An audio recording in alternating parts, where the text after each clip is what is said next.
Hey, I'm Tom Dominy with Dublin Nelson, and we're a full-service wholesaler specializing in plumbing, irrigation, and industrial products. We are committed to building long-term relationships with our customers by earning your business every day. With a staff that collectively offers more than 50 years of expertise, our team knows your industry and is able to answer your questions and is ready to help you get the parts and equipment you need. At Dublin Nelson, our goal is the long-term success of your business. We achieve that goal with a simple commitment to doing things right, one customer at a time. So come by and see us at Dublin Nelson, 507 Airport Road, or give us a call at 478-272-3585, or stop by and see our website at dublinwinnnelson.com.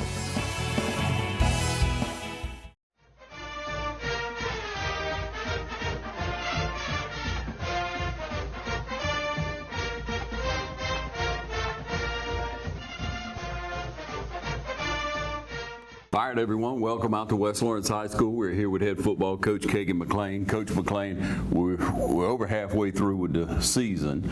Something that has changed over the past, I don't know, couple of years seems to me, you get a couple of off weeks in the season.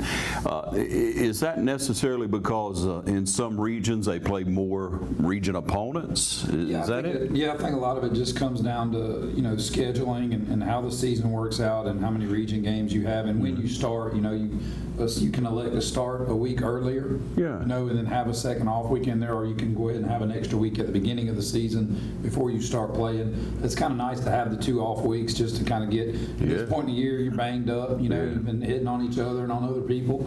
It's good to have that week, kind of try and get everybody healthy, try and get everybody back and make that final push in the season with these last 2 games. Yeah. Well, Coach, we look back at last week, and I look across the field each time you line up, and it seems like you're young. It seems like you got, how many freshmen, sophomore you got putting out? We got a lot. We're starting 5 sophomores at various times right now. We're not starting any freshmen, but at quad A, you're not going to do that and get away with it unless he's just a phenomenal player. But we have 5 sophomores that are rotating in, that are starting, and I know it's tough, and I know that they're making mistakes and they're doing things, but they're young kids and they're getting valuable experience and they're learning, and I think that's great for the future. Right. Obviously, I wish I could say I had all seniors starting. But we don't have a very big senior class, so it is what it is. We've got 14 right now in our senior class, so it's a smaller class. And those cats are playing, and then we got some juniors and sophomores mixed in. But when you play young kids, what I've learned in my career is they'll play hard and you'll get right there to the edge and then just not quite able to get over the hump, and then as they grow up, they learn that. I think back to 2018, we had a lot of underclassmen that played 2018, and we were right there, couldn't get over the hump, finished I think 5-5 in 2018, and then came back in 19 and went 11-2, because those cats had got all that valuable experience. They'd learned how to win, and they'd been in the fire, and they were able to come back and get some things done.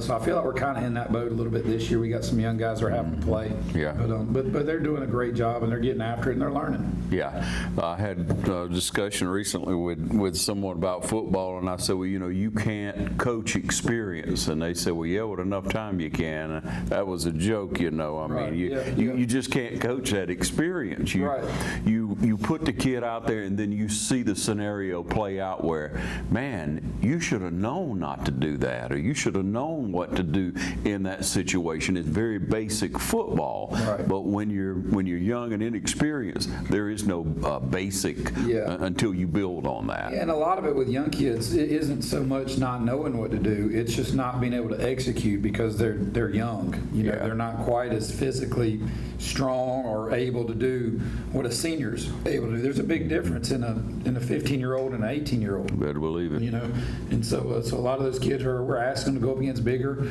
guys, tougher guys right now.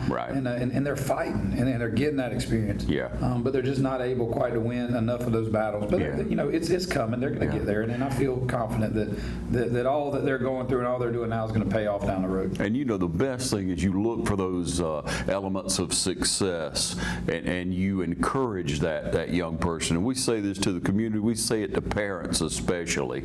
As you have young people coming along, don't tear down what they're doing wrong and harp on that. You got to find those things they do well, and then encourage, because when we do things wrong, if we learn from that, it's no longer a mistake, but an opportunity to get better. Right, and you look at it, and sometimes it's just a bad matchup. Like, there's a couple times we had a 10th grade corner lined up on the D1 receiver, and that's just the way because all our corners are underclassmen. Yeah. I'd love to say, man, we're just going to double cover this one kid all night. Yeah. But that's not realistic too, because now you're down in the box and someone else is going to be put on an island. So you have to pick your spots when to do that stuff. Yeah. And a couple times we did and ended up getting an interception and some things like that. And a couple other times they just threw underneath routes and we couldn't come up and tackle the kid because he's a Division I Power 5 player. Right. So it is what it is, but it's a great experience for those guys, and they're learning, and we're proud of them, and they're going to keep getting better. Oh yeah, each week. So we're going to take a short break. We're going to come back to you. We've got a few highlights to share with you. Stay tuned. Allen's Heating and Cooling is your licensed Amana equipment dealer. Trust Allen's Heating and Cooling to install and service your heating and cooling unit. Allen services all brands, and with the purchase of a new Amana, offers a lifetime compressor warranty. Call Sean Clark or any of his friendly staff at Allen's Heating and Cooling, your Amana dealer. Amana lasts and lasts and lasts. From humble beginnings with a desire to serve the Dudley community, Bank of Dudley has grown to 5 locations, serving Lawrence, Twiggs, and surrounding counties. Serving our community since 1905, the Bank of Dudley is looking forward to its 2nd century of community banking. Drop in today to any of our 5 locations: Jeffersonville, Dudley, East Dublin, Veterans Boulevard, and downtown Dublin. Bank of Dudley, member FDIC, and an equal housing lender. It's nothing personal. It's just business. Hello? That's how some people do things. Right away. To us, everything we do is personal. Because anyone can answer the call. It's who shows up that matters most. That's the quality of your independent agent. And the company that stands behind them. Ask Curry Maffett Insurance in Dublin if auto owners make sense for you. They work all week for Friday night. Raiders! Get rid of the ball. Get rid of the ball. And when you call, click, or visit Dublin Chevy Nissan, you'll see our teamwork in action. Let me put your dream in your driveway. Let's take a test drive. The right vehicle, the right experience, the right dealer. And remember, Don sells cars well only at Dublin Chevy Nissan. You'll score a winning deal every time at Dublin Chevy Nissan. All right, back with you. And Coach, we do have some highlights from last week. We want to go to those now. All right. Yeah, obviously tough game for us Friday. I thought at times defensively we played well enough to keep us in the game, only giving up 2 touchdowns to the top offense in our region. We just made too many mistakes on offense, fumbles, return for touchdowns, and had a couple opportunities on offense to punch it in, and we just weren't able to do it. Yeah. Here early on, a nice little throw and catch there to Trez Hickman. We've been moving him around, trying to find ways to get him the ball more with Evan in the backfield, and wish the throw wouldn't have tackled him there, which would have been a little bit better throws. He could catch and run with it. Right. But he makes a nice catch there to move us up. Defensively against the run game, thought we did an outstanding job. Thought we got a good plan for that, and what they did. And we see early on they trying to run the ball. And I thought we stuffed the run all night with them having very few big gains. Really, the quarterback scrambling was their biggest run all night. I know, yeah. So I thought our guys did a good job in there as far as that goes. Jathan Willis playing tough in there. Terrell Hall playing tough in there. A 10th grader, Jordan Spencer, playing tough. Tyshawn Clark getting in there playing D-line. Never played D-line before until 2 weeks ago. Here, quarterback pulls it. Caden Snell does a great job staying home. Terrell Hall hustling like always, forces a bad throw. So really good job there up front on the RPO and the pull there. Here again, when they were 2 back, I thought we just really were able to handle it with 7 in the box. I tried to keep some safeties out to help against the passing threat with the big kid. Yeah. Here again, they run and cut it back. Just a great feel there by the linebacker. Jathan Willis, Jordan Spencer doing a great job. And you got Jathan, a senior, and you got Jordan, a sophomore, who's having to learn, and he's doing some really good things, but he's doing some sophomore things too, and that's fine. That's part of it. Part of it. But proud of those guys. Thought they played really hard up front. Here again, you know, we hand the ball off. Great fit again by the inside guys. You see Jathan around there. You see Jordan around there. Terrell Hall, all those guys. Keandre Fortson doing a really good job of just eating up the run game and forcing them to have to go back and throw the football. And, you know, they got some guys that could do that. Here we see Evan Guyton, put him in the backfield, quarterback, little wildcat. He goes off tackle, great blocking up front by the line. Big run here. You know, obviously got caught with the pursuit angle there. But he's, man, I tell you what, he has just been a big weapon for us since he's went full time over on offense, and we've got to do that. You know, offensive line did a great job blocking that up front. Right. Unfortunately, get a penalty, backed us up, put us behind the sticks a little bit, and then we have a hard time, you know, punching it in when we really need to take that 7-0 lead. Nice throw and catch there on the contested ball, though. You know, I know it's 3rd and 28. There's not a lot of great calls in the playbook for 3rd and 28. You don't want to be there, Coach. Right, but nice throw there, Johnny. Johnny Williams, another sophomore, making a nice catch there from Jace, getting us down and setting us up for a field goal, which we weren't able to make. Got a freshman kicking field goals. So, yeah. I mean, it is, you know, that's what it is sometimes. You just got to live with it, and you got to play ball. Here again, back on defense. Another handoff to the Strongs. You see a great fit there by Javen Ash on the strong side, just coming up and setting the edge. You know, I thought we did a really good job all night of containing. We really worked those outside guys about containing that stuff. He comes up and blows up the fullback, sets the edge. You see great hustle there by Tyshawn Clark, the tackle, getting off a block, getting in there, and just eating the play. That's just tough football, isn't it, Coach? It's good football, you know, and that's what we got to do. We've got to stop the run and make people throw. And punish that running back. You hit him all night. Yeah, and I hopefully third, fourth quarter, that's paying off. Right, no doubt. And here again, coming off the edge, you see Jathan Willis scraping, coming up and just making a nice fit. Again, that's because guys inside are doing their job. And those D linemen are doing their job and eating gaps and taking up blocks. It's forcing things to bounce, and we're getting unblocked guys out there. Yeah. So great play by Jathan. Jathan's had a great year for us. You know, there at inside linebacker, and he's just been a thumper for us. Here again, trying to run it inside, and we're just eating up the run, just destroying it in there. Good job by the front. You know, later in the game, they were able to throw a couple hitches and curl routes and just break some tackles with the big kid they've got out there. And that's what it is, you know. I mean, we're just a couple, we're a play away from it being a 3-0 halftime game. It ends up being 11-0 at halftime. It could have been 11-7. Right. You know, we're down there and couldn't score. Right. Here you see the sweep. Great job by the 10th grader, Jordan Spencer. Comes up there, number 25, and just blows it up. You know, comes up, sets the edge. Get good hustle down the line, good pursuit. Guys fitting in there and just stuffing it. Staying on the ball. That was good. And then I think, you know, we're physical, and that's what I want our guys to be. We're tough up front. We're physical. You know, we've just got to get those guys to grow up a little bit. When they grow up, we're going to be okay. Yeah.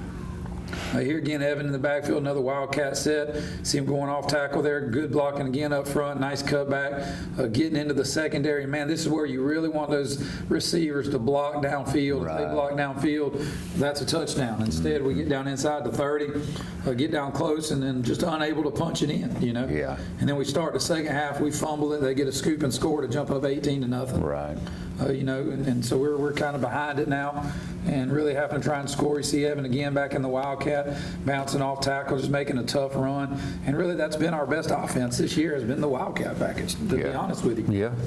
Getting the ball to Trez and getting the ball in Evan's hand and letting them make plays. I mean, it is what it is. I wish I could say that we're perfectly balanced and can spread it out and chunk it. We're just not at that level yet, you know? Yeah, Coach, you got young kids making good plays, and when you put all your athletes on the field trying to make something happen, you know, you strive for that success, and it happens when Guyton can break loose. But you talk about downfield blocking like you were just talking a moment ago, Coach. You know, that's so important, especially with what you have to work with on offense. If those kids, if those receivers get downfield, make that block, just engage somebody, keep them away. You don't have three people over there hemming them up. Right. You know, he's able to maybe make a move and get in the end zone. Yeah. Because when you get down inside, it's obvious, it's tough to get in. When you get in that red zone, everybody gets set up. It's tough, especially if you got opportunity for mistakes. Right. If that happens, and you get behind the chains, and that's what happens. Everybody's job is important, you know, and you can't think that, hey, just because we've got sweep left and I'm the receiver on the right, I don't have a job. You know, you block, because I think Pops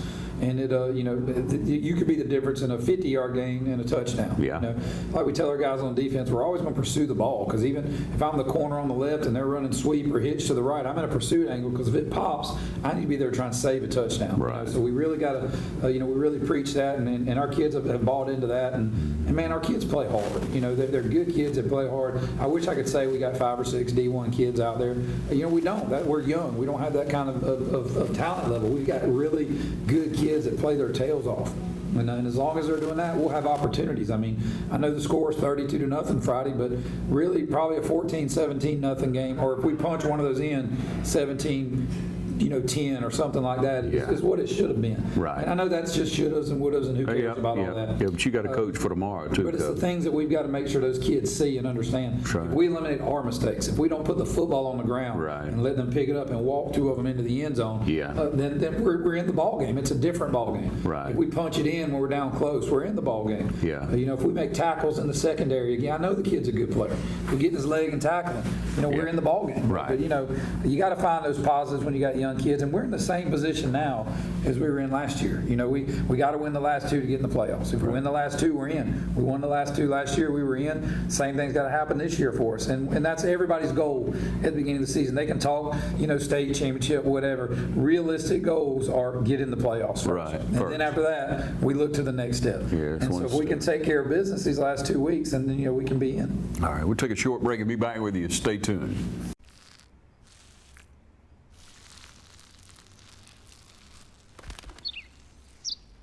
Maybe he landed here totally by coincidence. But if by chance he's admiring your fresh coat of Benjamin Moore soft sky blue, well, that's a pretty high compliment. Coming from an expert. Quality products and installation since 1985. That's 4 Seasons.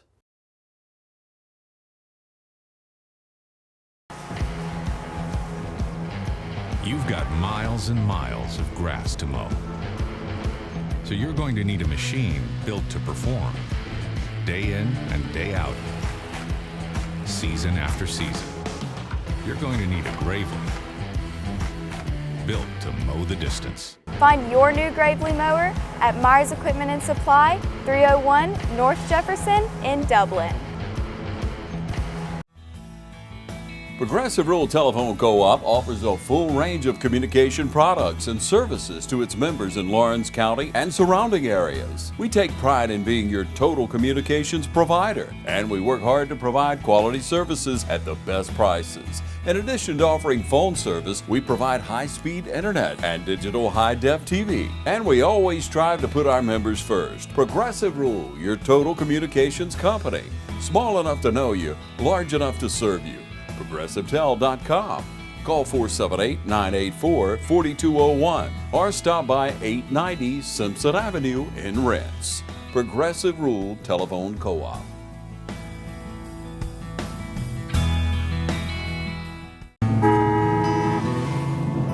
The way the world is today, Go, go, go, go.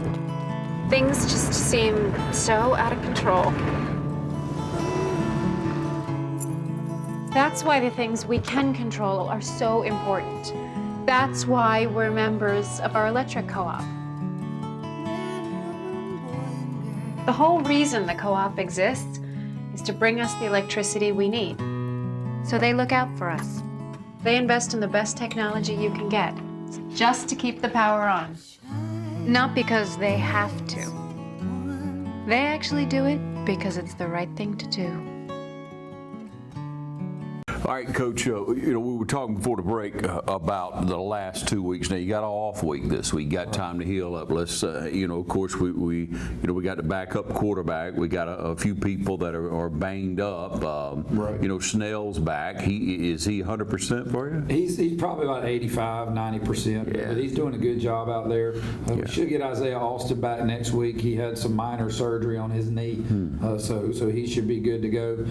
That'll help us on the D-line. We can continue continue to rotate him and Tyshawn Clark and those other guys in there, and that'll definitely help. But I'm really proud of Tyshawn Clark and Jaden Williams and those guys that have filled in the D-line, because our run defense hadn't missed a beat with those guys in there. So they've done a good job in doing that, and hopefully. We just get some guys that maybe have some, just this point in the year, you get a little bit of that dead leg, so the off week is good to kind of get refreshed and get back out there. And then we had a great practice yesterday. Hopefully have a great practice today. Our guys will be energetic and ready to go, and we can focus on winning those last two. That's big for our young kids. Those 10th graders, they need to get in the playoffs. Right. And again, we make the playoffs. It'll be, for like the 8th time or 7th time in the last 8 years, which is the longest stretch in the history of West Lawrence football, making the playoffs. I wish I could say we've got a tradition of state championships and region championships dating back whenever. We don't. We've never had that. And I know that's not politically correct to say, but I'm a defensive coach. We like to be honest. We don't like to, fluff things up a little bit. The success we've had in the past 10 years has been the most success West Lawrence has ever had in football, and we want our kids to build on that. We want them to understand that, to be a part of that, so that we can hopefully go to the next level. Or just making the playoffs isn't enough. We want to compete for the region championship every year. And then we're striving to get that, but it takes time. We don't have tradition yet. We're trying to build tradition. Yeah, and it takes time too, Coach, to be able to nurture those positions that you need. You got to start in middle school like you're doing now, where you look for that, ladies and gentlemen. You don't just show up on the field and say, well, okay, we're going to pick a quarterback this year. You luck of the draw. You got to look for positions ahead of time. If you don't start in middle school with the right coaching, the right scheme all the way through, it's very, very difficult to do. Again, fortune is great, but you can't count on it. And I'll tell you here, and I've been in several places, and everywhere is different. But places like this, and there's lots of places like this, you really have to develop your talent. You have to develop those kids in order to be ready to play. And our middle school the last 2 or 3 years lost more games than they won. Now our middle school this year ended up going 6-2, something like that this year, and making the playoffs. So we've got some things heading in the right direction down there, and we're having to retrain some of those thoughts from these kids that came up in middle school about, hey, you've got to learn to win now. You haven't been winning. Now you got to learn how to win.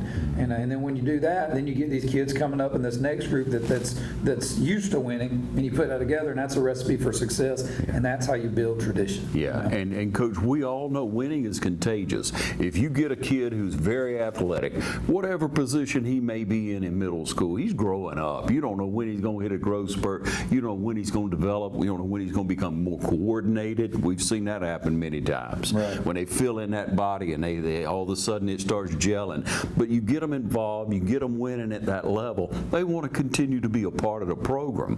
But when you stall out, when you constantly are at the bottom and struggling, it's hard to get young people. It's hard to get people in general, Coach, to stay apart. And that's a sad commentary on our society. It is. Where we only want to be a part of something if that thing is successful and I can enjoy part of that success, rather than learning how to fight through some adversity and fight through some difficult times and making that thing a success. A lot of times we join things because of what that thing can do for me, rather than what I can do for that thing. Good point. And that's just that's sad. And I'll stand up and preach against that in a heartbeat. Good. If you only want to be a part of something because it's already a winner, then I don't want you. I don't. Go do something else. I want you to be here because you want to develop and make something a winner. I want you to be a vital part of that. And it's in NCAA football, same thing. Transfer portals. Well, if I'm not getting what I want or we're not winning, I'm gone. That's ridiculous. Anyone that's teaching their kids that, you're doing a disservice to your child. Any adult that does that, that's a disservice to yourself. That's not what life's about. We want our kids to fight, strive, and then when they have that success, to be able to say, hey, I'm a part of that. I helped earn that. I didn't just jump into something that was already there. You know what I mean? And Coach, I want to swing back around and talk about something we've talked about several times. Maybe people get the point. If you get your kid involved at a young age in many different sports, and they find something that they're good, they want to do that. Even if they're not very good, but they like the grind of it. That's going to make them a better person. That's going to make them a better team player. If you get to the point where you love that grind, you love to work hard at becoming better every day. That's what we're talking about. That helps you to excel. Yeah, mediocre player comes to a good player comes to an excellent player. And then they can feel proud because they earned it. You know, they fought through it and they earned some success. And I know this is on TV, and I'm probably supposed to be careful what I say, but I don't really care. You know, I'm gonna say the truth. And then we've got a bunch of kids here who have gone through the grind. You know, who maybe aren't the greatest football players, not the greatest athletes, but they work hard and they have success because of it. And that's going to transfer to life, because as you and I know as adults, and as everybody out there knows as an adult, you don't always feel like going to work. You don't always feel like doing what you have to do, but you got to get up and you got to grind and you got to do it because other people are dependent on you. And I think that's what football and all athletics teach a kid. They need to be involved in that. They don't be sitting at home on the video game doing nothing, doing bull crap all the time. That's not what they need to do. You know, they need to be out there grinding and working for something bigger than themselves. All right, let's get busy, ladies and gentlemen. So we got a week off to kind of heal up, to get those dead legs away, to get ready for, is it Rutland next and then West? We got Rutland and West Side to finish out. Yeah. So Rutland, you know, kind of at the bottom, you got to get ready. You can't take anything for granted. You know, we won't prep for them, you know, in next week's show. And then you look at West Side, and you finish a 500 season, which isn't terrible. I mean, you'd like to have better, but you finish what, 4th in the region? Yeah. In a perfect world right now. Probably what it's going to look like. But yeah, I mean, you know, anytime you have as many young kids starting as we have, and you can make the playoffs, that's a successful year to me. And I know that everybody's like, well, it's only successful you're, you know, winning state championships. Well, if that's the case, then almost every school in the state is unsuccessful every year. You got one or two that's successful. You got to look at what you have. You got to take your talent. You got to maximize your talent, and you got to get those kids to learn to believe in themselves and to build for something bigger. And our young guys are doing that right now, and I'm proud of them. No matter how it turns out, I'm proud of those guys. All right, so look for people, young people out in the community. Look for the coaches, ladies and gentlemen. Encourage them. We want to be a part of something that's moving forward, and you do too. So help us out with that. We'll be back next week on the West Lawrence Raider Coaches Show.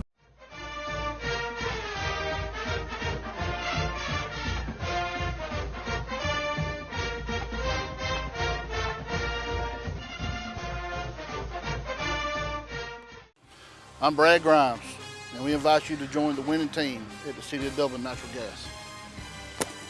And we'll give you a free 40-gallon hot water heater.